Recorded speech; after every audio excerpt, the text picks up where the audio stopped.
Marilah kita menanti bukan dengan kecemasan, tetapi dengan iman kepada Allah yang sedang bekerja. Kita beriman sekali lagi bukan karena supaya dia bekerja, bukan karena kita tahu dia sedang bekerja.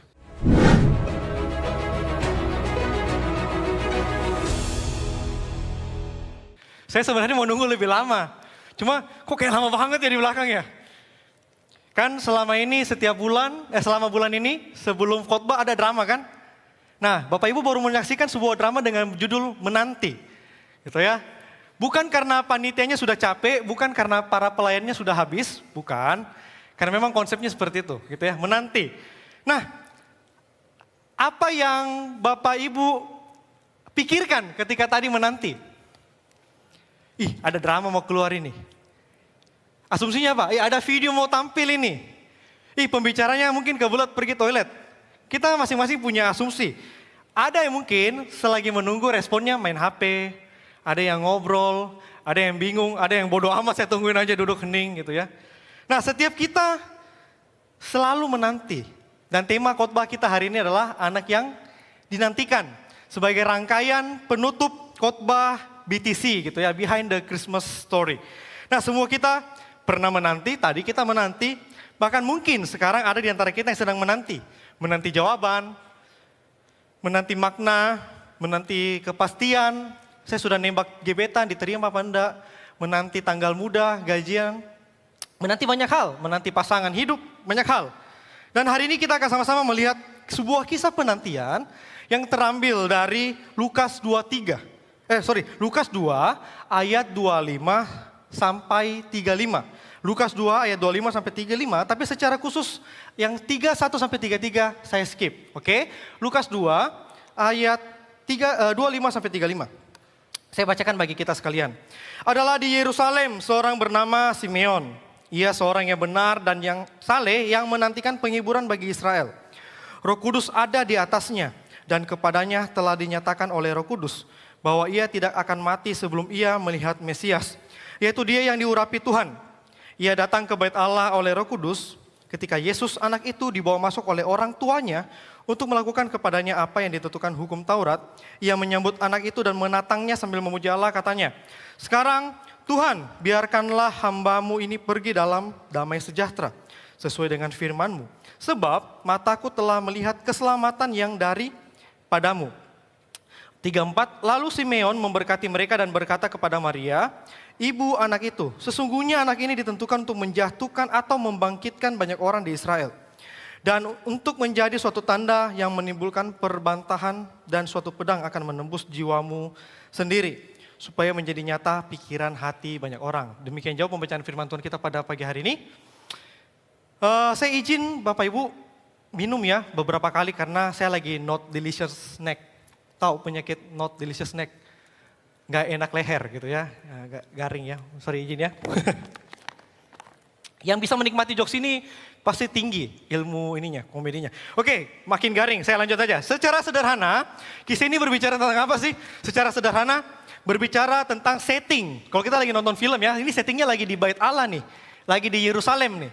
Nah, dari sisi Maria dan Yusuf itu lagi datang untuk menjalankan kewajiban beragama menurut hukum Musa di Lukas 22. Kalau tadi kita baca Lukas 25, kan tadi 2 ayat 25. Nah, di ayat 22 itu dikatakan bahwa genap waktu pentahiran. Genap waktu pentahiran 40 hari setelah melahirkan. Karena kalau 41 atau 39 ganjil waktu pentahiran. Tidak, saya bercanda lagi, saya menjayus lagi. Jangan didengarkan. Jadi 40 hari setelah pentahiran mereka datang dan ini hanyalah rutinitas keagamaan yang biasa. Oke, 40 hari itu pentahiran dan juga biasanya anak sulung, penyerahan anak sulung. Kalau kita sini kan penyerahan anak. Kurang lebih seperti itu. Ini dari POV Maria dan Yusuf. Nah, di sisi yang lain Simeon, dikatakan ada seorang bernama Simeon di Yerusalem. Dia sudah menantikan kedatangan Mesias sejak lama. Dan pada hari itu, di waktu yang sama, Simeon juga datang ke Bait Allah dan akhirnya bertemu dengan bayi Yesus, Mesias yang sudah dinanti-nantikan secara lama. Oke, jadi kalau bayangkan film, ini kayak tiba-tiba begitu muncul Maria Yusuf, Simeon juga muncul. Dan akhirnya mereka ketemu di situ. Nah, siapakah Simeon? Alkitab cuma mencatat dia di Yerusalem, seseorang di Yerusalem yang benar dan saleh. Saya penasaran, ini Simeon siapa sih? Tokoh penting kah? Nabi kah? Apapun itulah, petinggi-petinggi imam kah? Tidak ada di Alkitab mencatat hal ini. Yang ada hanya informasi yang diberikan benar dan saleh. Tidak ada silsilah, tidak ada jabatan, tidak ada latar sosial. Tradisi-tradisi benar mencatatkan bahwa ada, tradisi memang ada mencatatkan bahwa, oh ini Simeon umurnya 117 tahun, oh dia ini orang penting dan sebagainya. Tetapi itu semua tradisi aja. Tidak bisa dibuktikan kebenarannya dan sifatnya sama sekali spekulatif. Jadi saya lebih baik berdasarkan apa saja yang dikatakan oleh Alkitab. Dia hanya orang yang baik, benar dan saleh. Terus saya berpikir, kira-kira kenapa sih Lukas tidak memberitahu informasi ini? Nah, ternyata saya menemukan bahwa kenapa sih Alkitab tidak memberi detail tambahan? Karena kisah ini menekankan kisah Yesus, bukan kisah tentang Simeon. Fokusnya adalah bukan pada si pembawa kesaksian, tetapi pada isi pesannya, isi kesaksiannya. Siapa yang membawakan kesaksian itu tidak penting, tapi isinya tentang kelahiran Mesias itu yang penting. Dan ini bisa menjadi pengingat bagi setiap kita bahwa Allah ternyata bisa bekerja melalui orang-orang yang tidak tercatat di dunia. Sehingga firman Tuhan hari ini, bagian ini ketika kita membaca kisah Simeon, kita harus sadar bahwa Alkitab bukan sedang berbicara bagaimana menanti seperti Simeon. Atau bukan juga ajakan menanti seperti Simeon. Bukan, tetapi sama-sama kita akan melihat bagaimana Allah bekerja dalam penantian manusia melalui kisah Simeon. Oke? Jangan pulang dengan menjadi Simeon, tapi marilah pulang dengan melihat bagaimana Allah bekerja melalui kisah Simeon. Yang pertama, bagaimana Allah bekerja dalam penantian kita. Yang pertama, penantian yang dipimpin Roh Kudus, ayat 25 sampai 27. Kalau kita lihat 25 sampai 27, ada 3 kata Roh Kudus. Dan kita tahu ya kalau sudah muncul 3 kali pengulangan pada bagian itu adalah kata yang penting yang untuk kita perhatikan bersama. Ayat 25, Roh Kudus ada di atasnya. Ayat 26, telah dinyatakan oleh Roh Kudus. Ini Roh Kudus yang memberikan janji kepada Simeon. Ayat 27, ia datang ke bait Allah oleh Roh Kudus. Ini artinya apa? Roh Kudus yang menuntun Simeon. Dari 3 ayat ini, kita bisa melihat bahwa Roh Kudus yang menyertai, berjanji, dan menuntun. Bukan Simeon yang menemukan Mesias.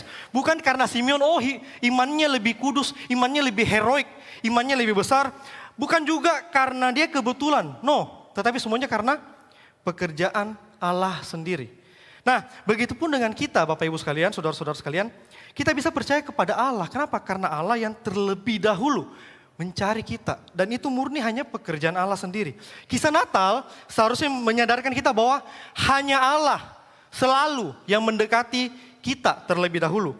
Bisa diingat sejak kejadian Adam dan Hawa jatuh, apakah ketika mereka jatuh dalam dosa mereka mencari Allah? Tidak. Yang mereka lakukan adalah bersembunyi. Dan yang mencari manusia? Allah. Ya, jadi memang sejak awal kisah Natal dan sebelumnya kisah kejatuhan seharusnya menyadarkan kita manusia tidak pernah sedikit pun mencari Allah. Hanya Allah yang mencari kita manusia berdosa. Dan inilah kisah anugerah. Kisah Natal adalah awal kisah anugerah. Sedikit kelas singkat adalah di Yerusalem seorang bernama Simeon. Ia seorang yang benar dan saleh yang menantikan. Menantikan bahasa Yunani di sini prosdexomenos.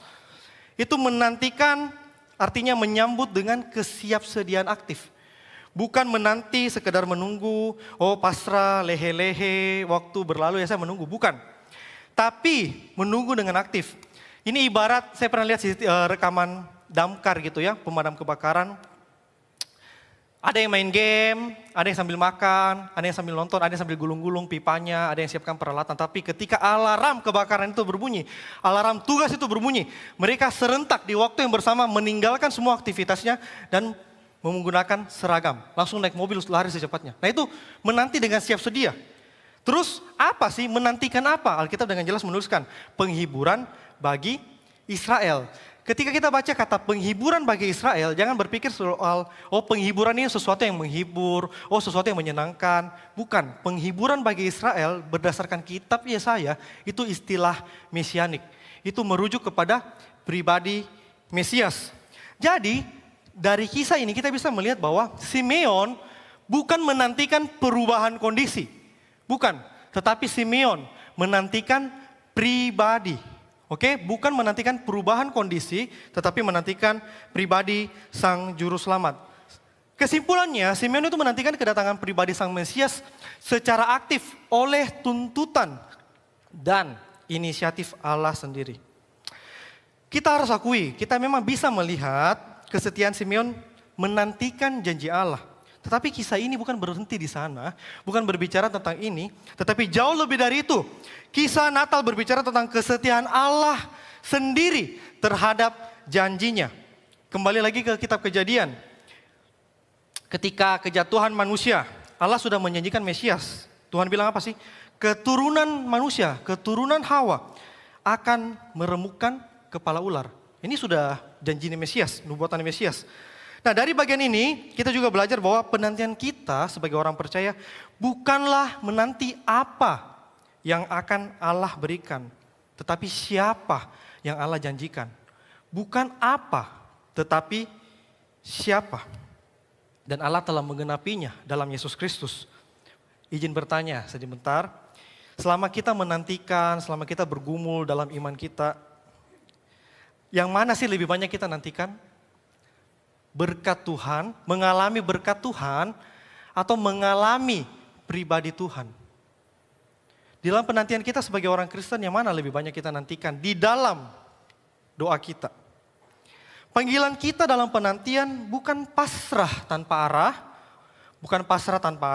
bukan juga menuntut penggenapan cepat. Tuhan cepat nih, jawab nih doaku. Bukan juga pasrah, ya sudah milah Tuhan jawab, tidak jawab, ya sudah milah saya nikmati saja. Bukan, penantian kita adalah hati yang terus diselaraskan dengan apa yang Allah janjikan. Penantian dalam firman Tuhan adalah penantian di mana hati kita diselaraskan dengan janji Allah.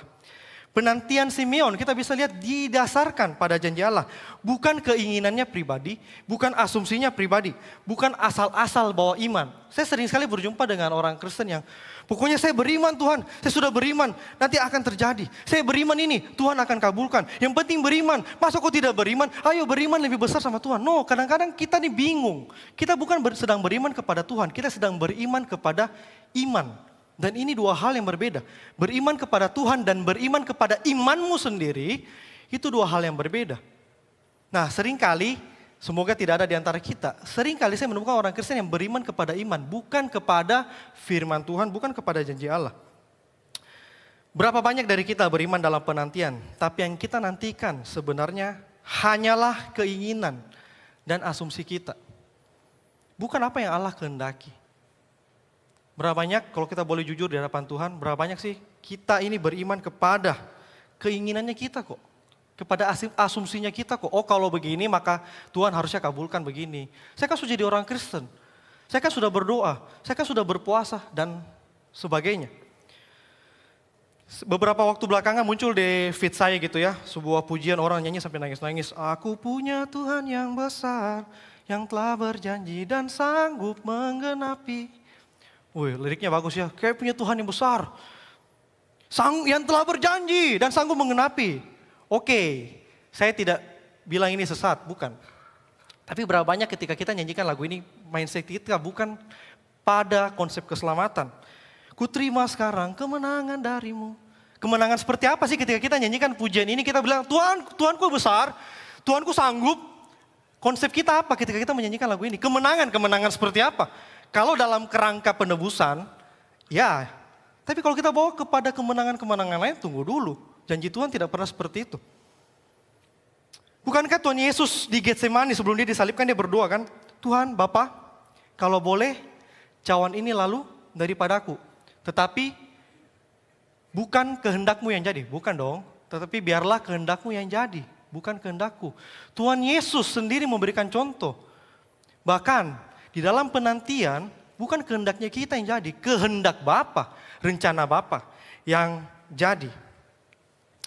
Ada yang main media sosial belakangan? Ebo Noah, seorang pria di Ghana.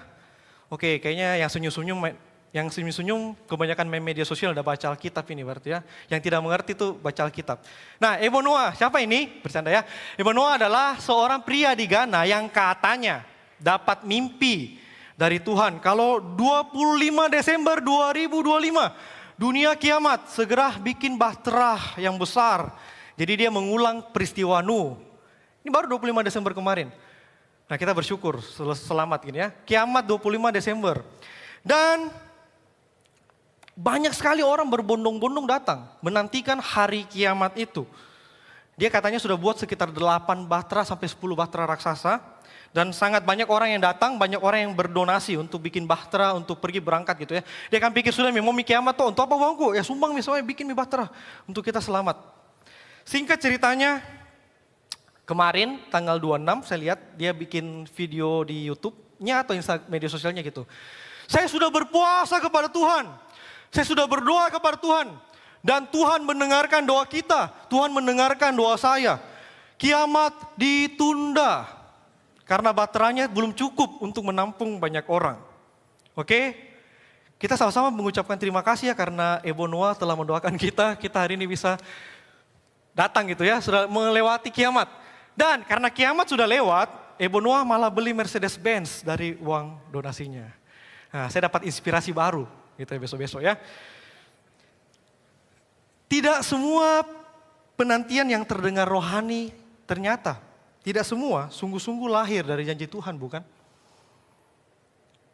Ada penantian yang digerakkan oleh ketakutan, ada penantian yang digerakkan oleh ambisi, ada penantian yang digerakkan oleh keinginan pribadi mengendalikan, ada penantian yang bahkan bertujuan untuk kepentingan diri sendiri. Kita harus hati-hati. Penantian iman kita bukanlah didasarkan pada asumsi, fantasi, atau optimisme kosong. Tetapi pada janji Allah yang telah digenapi melalui kelahiran Kristus. Jangan berasumsi, jangan berfantasi, jangan beroptimisme kosong. Jangan beriman kepada iman itu tadi. Penantian apa sih kita? Penantian iman kita adalah pada janji Allah yang telah digenapi. Bukan yang belum loh, yang telah loh. Kita sudah melihat, telah digenapi melalui kelahiran Kristus. Kita tenang bukan karena tidak ada badai kehidupan. Kita tenang bukan karena semuanya baik-baik saja, tetapi kelahiran, kematian, dan kebangkitan Kristus telah mengalahkan badai terbesar kita, yaitu dosa. Makanya kita bisa tenang. Pertanyaannya, kalau begitu apakah orang Kristen tidak boleh berharap dong? Apakah orang Kristen tidak boleh berdoa? Apakah salah? Jawabannya tentu boleh. Bukan cuma sekedar boleh, tetapi harus berdoa kepada Tuhan. Kalau bukan berdoa kepada Tuhan, kepada siapa lagi? Tetapi kekristenan membentuk dua gerakan iman sekaligus. Keberanian untuk meminta dan kerendahan hati untuk tunduk. Sehingga pengharapan kita tidak pernah berakar pada hasil yang kita inginkan sesuai atau tidak. Bukan, melainkan pada apa yang Kristus telah kerjakan. Bukan berdasarkan apa yang Kristus jawab doaku, bukan. Tetapi apa yang Kristus telah berikan anaknya sendiri. Prinsipnya bukan berharaplah lebih keras atau berimanlah lebih besar. Masa orang Kristen tidak beriman, imanmu kecil. Bukan, poinnya bukan berusaha berharap lebih keras atau beriman lebih besar. Melainkan selaraskan penantianmu, selaraskan imanmu dengan firman Tuhan. Selaraskan iman kita dengan kehendak Tuhan. Jangan selaraskan dengan asumsimu, jangan selaraskan dengan ambisinya kita. Tidak akan pernah ketemu. Mungkin ada di antara kita yang sedang bergumul, sakit berat, masa berduka, putus asa atau apapun itu. Dan saya yakin tidak mudah, meskipun saya tidak mengetahui pergumulan Bapak Ibu satu persatu. Saya yakin dan percaya pergumulan setiap kita dalam penantian itu bukan hal yang mudah. Setiap kita menanti banyak hal dan itu bukan hal yang mudah.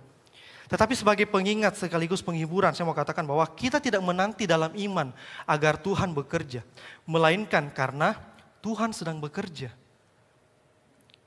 Kita bukan beriman supaya dia bekerja, melainkan karena dia sedang bekerja. Sehingga apapun yang terjadi dalam hidupku dan hidupmu, itu Tuhan bekerja. Bahkan ketika keinginan kita di dalam penantian panjang itu tidak pernah terjadi. Tuhan sedang bekerja dan dia bekerja. Bukan ketika sudah saya berdoa, saya beriman, terjadi baru, oh Tuhan terima kasih Tuhan karena kau sudah bekerja. Kalau Tuhan tidak jawab, Tuhan kenapa kau tidak bekerja? No, konsepnya adalah baik terjawab maupun tidak terjawab, baik menanti maupun tidak menanti, Tuhan bekerja.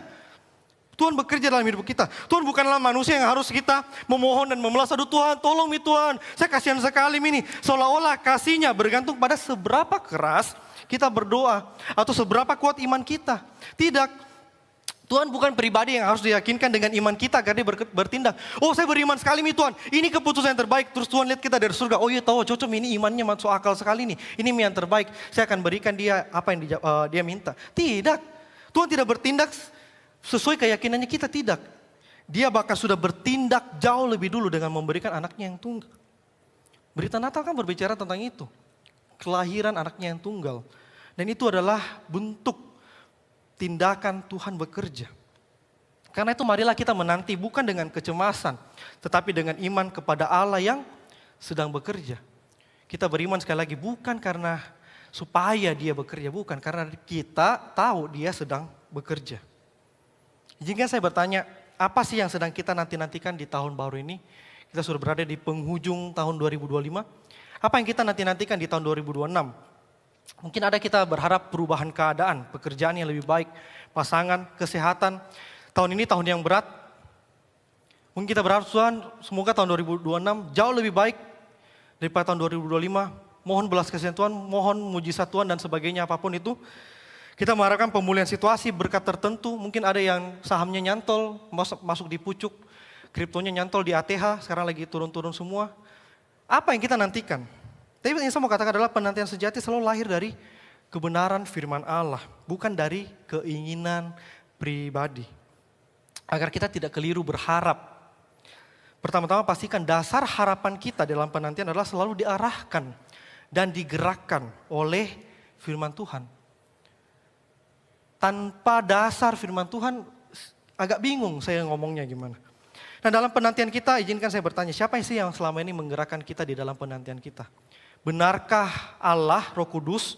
Atau jangan-jangan yang menggerakkan dalam penantian kita adalah ambisi kita kok. Keinginan kita kok. Asumsi fantasi kita kok. Dan ke arah mana penantian ini ditujukan? Apakah penantian ini ditujukan untuk pekerjaan Tuhan? Atau penantian ini kita tujukan hanya untuk diri sendiri? Kemana arahnya dan siapa yang menggerakkan? Setelah melihat pimpinan Roh Kudus di dalam penantian, Lukas membawa kita selangkah lebih dalam, yaitu melihat buah dari pimpinan Roh Kudus. Saya bacakan, ia menyambut anak itu dan menatangnya sambil memuji Allah, katanya, sekarang Tuhan biarkanlah hamba-Mu ini pergi dalam damai sejahtera, sesuai dengan firman-Mu, sebab mataku telah melihat keselamatan yang daripadamu. Biarkanlah hamba-Mu ini pergi dalam damai sejahtera. Pimpinan Roh Kudus, pimpinan Tuhan di dalam penantian kita tidak pernah berhenti begitu saja. Dalam Simeon tidak berhenti dibawa Simeon ke bait Allah, ketemu bayi Yesus, sudah selesai kerjaku, urus kau sendiri. Tidak. Ketika Simeon bertemu bayi Yesus, Roh Kudus bekerja. Apa yang terjadi? Menghasilkan sesuatu yang penting dan nyata, yaitu damai sejahtera dalam Allah. Pimpinan penantian Tuhan dalam hidup kita menghasilkan damai sejahtera dalam Allah. Sebab mataku melihat keselamatan yang daripadamu. Damai sejati itu tidak datang ketika semuanya sudah tercapai. Target terpenuhi, harta berlimpah, hidup kita baik-baik saja. Tetapi karena kita telah melihat keselamatan Allah di dalam Kristus. Saya teringat ketika COVID, saya di Surabaya. Kami sebenarnya cukup terlambat sih kena COVID-nya. Orang sudah sembuh-sembuh berkeliaran. Kami sekeluarga baru kena Omikron, tidak tahu Omikron tahap keberapa begitu. Kami COVID sekeluarga, anak saya yang lalu tuh mungkin belum setahun, kayaknya belum setahun deh. Dan ketika anak COVID, parno dong kan sudah banyak dengar orang meninggal dan sebagainya. Anak kecil lagi kerja cuma menangis, tidak bisa makan, cuma minum susu dan sebagainya. Satu kekhawatiran saya adalah, Tuhan, kau tahu saya betapa sayang ini anak. Kau tahu betapa sayangnya saya ini anak. Saya berharap kesembuhan Tuhan. Tetapi toh, kalau memang Klaus tidak sembuh, kalau memang toh dia tidak sembuh, biarlah damai dan sukacita Tuhan saya alami. Kenapa? Karena kebebasan dari masalah tidak lebih penting dari damai dan sejahtera Tuhan. Damai dan sukacita Tuhan jauh lebih penting daripada kebebasan kita dari masalah. Menerima keselamatan bukan hanya mengubah cara kita memandang hidup, tetapi mengubah cara kita memandang kematian. Nih, pagi-pagi sudah bahas kematian ya. Orang Chinese bilang ciong gitu ya. Tapi Alkitab dengan jelas mengajarkan hal ini kepada setiap kita. Saya yakin dan percaya ini bukan jawaban yang mudah dan bukan juga bermaksud pengajaran yang lebih rohani, tetapi ini adalah pengakuan iman dari setiap kita yang mungkin bingung dan lelah memandang hidup ini. Dalam dunia yang rusak akibat dosa, ini prinsip. Dalam dunia yang rusak akibat dosa, penderitaan itu adalah hal yang wajar. Dan kebaikan itu bukanlah hak. Penderitaan itu wajar dan kebaikan bukanlah hak, tetapi bonus. Kita hidup di dunia rusak akibat dosa. Kita manusia berdosa, berelasi dengan orang berdosa, pasangan berdosa, rekan pelayanan berdosa, rekan kerja berdosa. Semua orang berdosa, apa yang kita harapkan? Penderitaan itu wajar kok. Kenapa? Karena itu konsekuensi akibat dosa. Setelah kita menjadi orang Kristen selama ini, entah berapa tahun kita terima Tuhan Yesus secara sungguh-sungguh, izinkan saya bertanya, bagaimana sih setiap kita memandang kematian? Apakah kematian adalah hal yang membawa damai sejahtera atau membawa kengerian? Apa sumber damai kita selama ini? Isi tabungan, masa depan, keluarga yang pasti, jaminan hidup? Ataukah damai sejati kita sebenarnya sudah diletakkan pada jaminan keselamatan dalam Kristus sendiri? Apa sih yang bikin kita damai hari ini? Kalau boleh jujur dalam hati setiap kita, apa yang bikin kita damai? Sudahkah Kristus mendamaikan itu? Keselamatan Kristus di atas kayu salib mendamaikan kita. Damai bukan karena mampu hidup tanpa ketakutan, tetapi karena kita telah memperoleh keselamatan di dalam Kristus. Saya yakin ketika saya bikin kalimat ini dan saya ucapkan, kalimat ini terdengar begitu klise, begitu abstrak, begitu slogan rohani. Saya yakin dan percaya. Kenapa? Karena saya dulu juga melihat kata-kata ini, saya oke, amin, tapi tidak bisa saya pahami.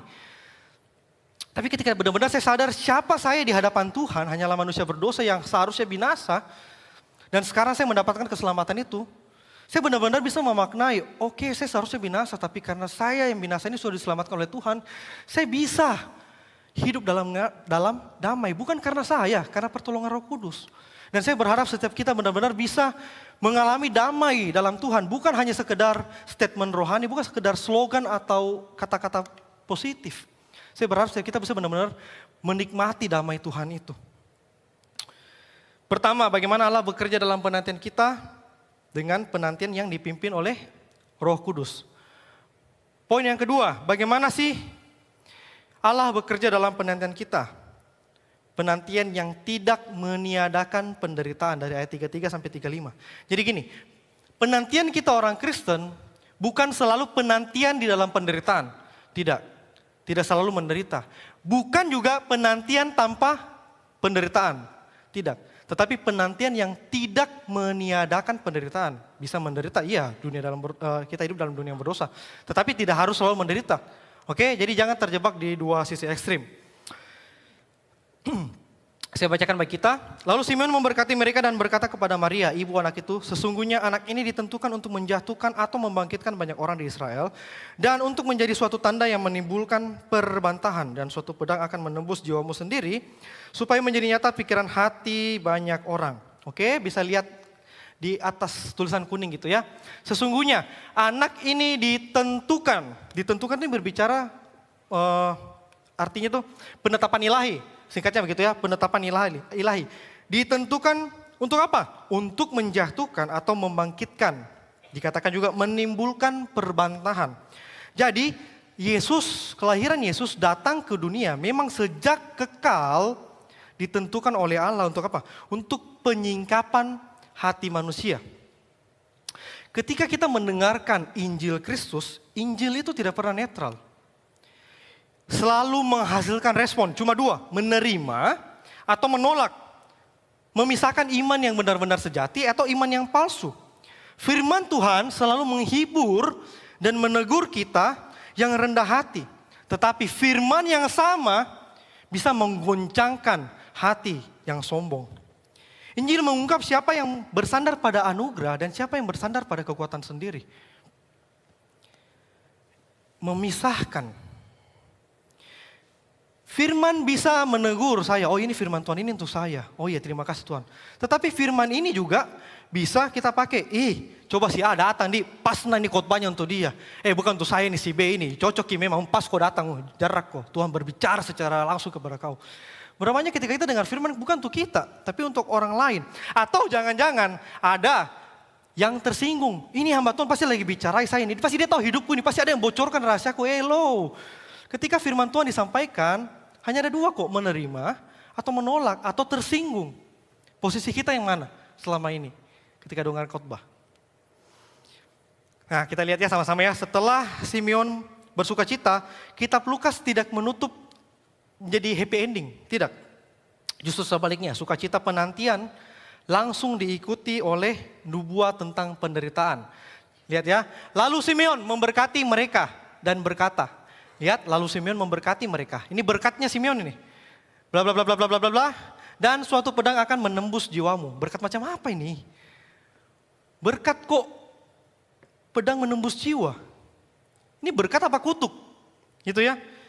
Di saat orang berpikir bahwa berkat itu hal-hal yang baik. Ketika kelahiran Yesus itu adalah Mesias politik dalam banyak hal. Melalui kekuasaan, kejayaan dan sebagainya. Simeon sadar bahwa keselamatan itu datang dari penderitaan. Dan ini sangat paradoks. Kekristenan itu sangat paradoks. Ini menunjukkan apa? Anak yang dinantikan adalah anak yang disalibkan. Bisa bayangkan gak sih punya anak nanti ujung-ujungnya cuma menderita. Dan itu berkat. Maksudnya bisa dipaham gak sih? Saya gak bisa terima sih.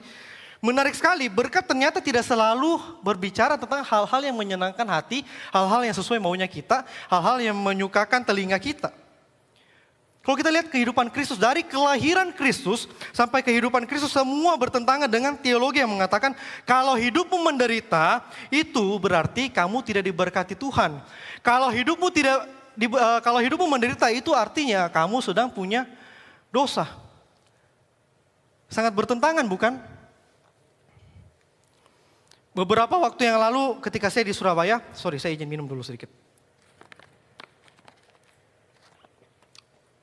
Di Surabaya saya diundang khotbah di sebuah gereja kecil. Bapaknya sudah bilang, Tris gerejanya Bapak kecil loh ya, gereja pasar. Iya Pak. Tapi ketika saya mau menuju ke sana, saya nyasar berapa kali karena ada satu jalanan lorong. Dan saya berpikir, masa gereja di sini? Jadi saya mutar-mutar lama sekali mencari gereja. Dan ternyata gereja itu di jalan lorong yang saya lewati karena masuk gang lagi. Jadi dari jalan besar masuk gang lagi. Bisa bayangkan ya jalan kecilnya. Dan gerejanya ini lebih kecil daripada aula lantai 1 kita. Bukan mau menyombongkan diri, bukan. Biar Bapak Ibu dapat gambaran. Ketika saya melayani di sana, selesai berkhotbah, si Bapak pamit karena ada pergi pelayanan. Dan pastornya itu gabung dengan gereja. Jadi habis saya khotbah, makanlah di rumah Bapak ini. Sambil makan, si istri hamba Tuhan ini cerita. Jadi istri juga hamba Tuhan, suami istri hamba Tuhan. Cerita-cerita singkat sampai di perbincangan, Chris tahu kan ibu ini sudah rindu anak. Bapak dan ibu ini sudah pengen punya anak lama.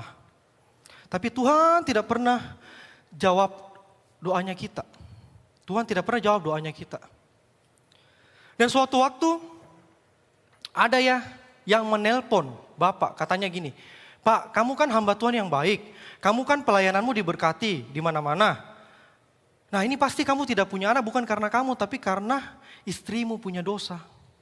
Jadi segera suruh istrimu minta ampun, minta tobat, biar nanti kalian punya anak. Bisa bayangkan luka seorang ibu yang menantikan seorang anak bertahun-tahun dan dituduh, itu karena dosamu. Ibu ini sempat sedikit berkaca dan dia bilang, ibu sampai berpikir, iya Kak Tris. Ibu sampai berpikir, Tuhan dosa apa Tuhan yang saya lakukan sampai saya harus minta ampun sampai saya tidak punya anak. Dosa apa Tuhan? Tapi dia kemudian melanjutkan perbincangannya.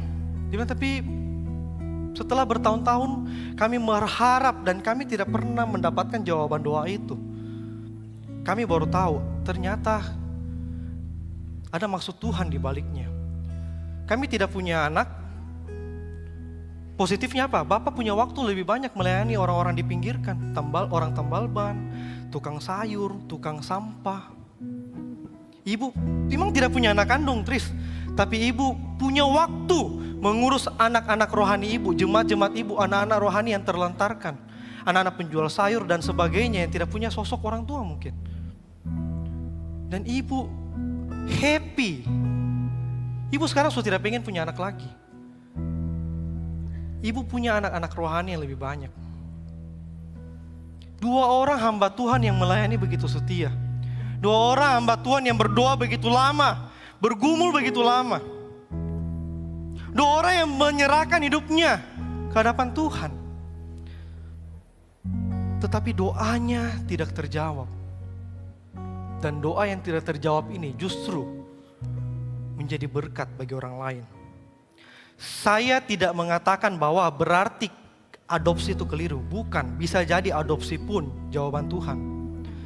Poin saya adalah terkadang banyak hal yang kita minta Tuhan tidak kasih kok. Bukan karena iman kita kurang besar, bukan. Bukan karena apa yang kita minta keliru. Tetapi ada rencana Tuhan di dalam kehidupan setiap kita. Anak yang dinantikan datang bukan untuk meniadakan penderitaan, tetapi untuk menebus penantian kita melalui karya salib. Bukankah Allah sendiri menepati janjinya dengan tidak menghindari jalan penderitaan, tetapi justru melalui jalan penderitaan anaknya Yesus Kristus yang menderita. Kalau Tuhan saja menderita, siapa kita manusia berdosa, bukan? Kalau dosa menjadi kalau penderitaan menjadi tolak ukur keberdosaan seseorang, penderitaan itu menjadi tolak ukur. Bukankah Tuhan Yesus adalah manusia paling berdosa? Karena Dialah yang paling menderita di antara kita.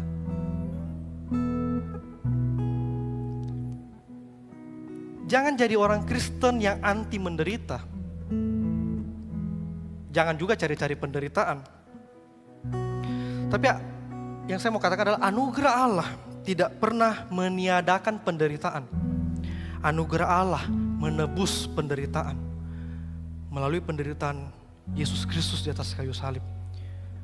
Jadi jangan berpikir kalau saya jadi orang Kristen saya sudah berhak hidup nyaman. Tidak. Anugerah tidak pernah meniadakan penderitaan.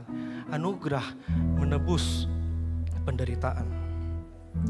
Sebagai penutup, penantian kita mungkin panjang dan melelahkan. Saya nggak tahu berapa banyak dari antara kita yang sudah bergumul begitu lama, menantikan banyak hal begitu lama.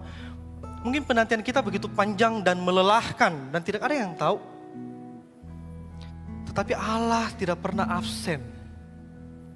Anak yang dinantikan telah hadir sehingga penantian kita tidak pernah sia-sia.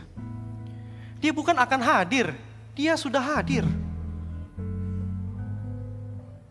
Kalau janji Allah, Mesias itu tidak pernah digenapi, dalam penantian yang panjang ini tidak mudah. Dalam penantian yang panjang ini tidak mudah. Struggle, bergumul. Kalau kadang-kadang dalam penantian saya ngomong kadang-kadang sama teman atau kalau istri, seandainya Tuhan bisa ngomong, Tris pergi ke sini, Tris pelayananmu di sini, kau seharusnya begini, betapa enaknya bukan? Tidak usah bergumul. Saya mau bayangkan seandainya kita hidup zaman dulu Tuhan langsung berbicara, kayaknya lebih enak begitu loh. Tidak harus menanti begitu lama. Tapi biarlah di dalam masa penantian yang tidak jelas ini dan panjang ini kita bisa berproses. Semakin hari iman kita semakin diselaraskan dengan Tuhan. Dan sebagai penutup, penantian terbesar adalah anak yang dinantikan sudah datang. Bukan cuma sudah datang, dia sudah mati, bangkit mengalahkan kematian. Dia sudah naik ke surga dan sekarang kita menantikan kedatangannya yang kedua kali. Ini menjadi pengharapan kita di dalam iman kita.